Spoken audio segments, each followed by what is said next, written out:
ஜெபித்தால் நடக்கும், விசுவாசித்தால் தேவனுடைய மகிமையை காண்பாய். இதை நான் வந்து சோதிச்சு பார்ப்பேன். சோதிச்சு பார்க்காதேன்னு பைபிள் இருந்தால் கூட நான் கேட்பேன். இதை செய்வேன்னு இருக்கேன். ஒரு முறை உங்களுக்கெல்லாம் வந்து சொன்னால் ஆச்சரியமாக இருக்கும், நம்ப கூட மாட்டீர்கள். ஆனால் எனக்கு மட்டும்தான் அது தெரியும். ஃபுட்பால் விளையாடிட்டு இருந்தோம் கிரவுண்டில். நான் ஸ்கூல் படிக்கிறேன். திடீர்னு மழை வந்து நல்ல இன்ட்ரெஸ்டிங்காக விளையாடும் போது பசங்க ஐயோ என்னப்பா இந்த மாதிரி நேரத்தில் மழை நான் சொன்னேன், இருங்க நான் வந்து ஜெபிக்கிறேன், மழை நின்றுடுன்னு சொன்னேன். கை அப்படி உயர்த்திட்டு, ஆண்டவரே மழை இப்போ நிற்கணும்னு. Can you believe? மழை நின்றது. இப்போ இது ஒரு முறை அல்ல, ஒரு 4, 5, 6 ஆண்டுகளுக்கு முன்பாக மகரிஷி வித்யாலயா பள்ளிக்கு போகிறேன். சீஃப் கெஸ்ட்டாக போய் உட்கார்றேன்.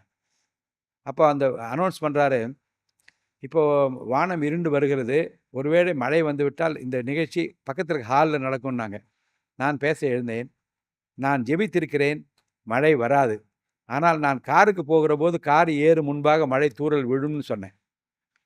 நிகழ்ச்சி நடந்தது, மழை வரவில்லை. மேடை விட்டு இறங்கி நான் காருக்கு போகிறேன், மழை பெய்தது.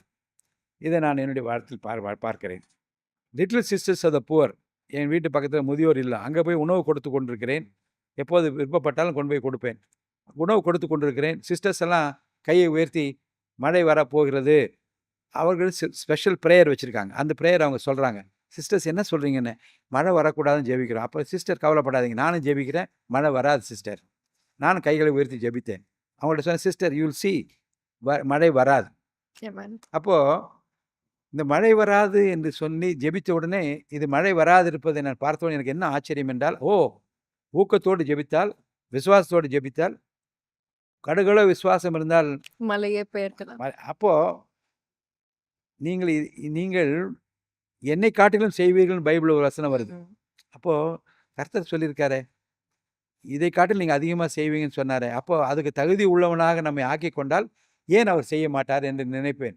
அப்படியே சின்ன சின்ன விஷயங்கள்லாம் ஜெபம் பண்ணுவேன்.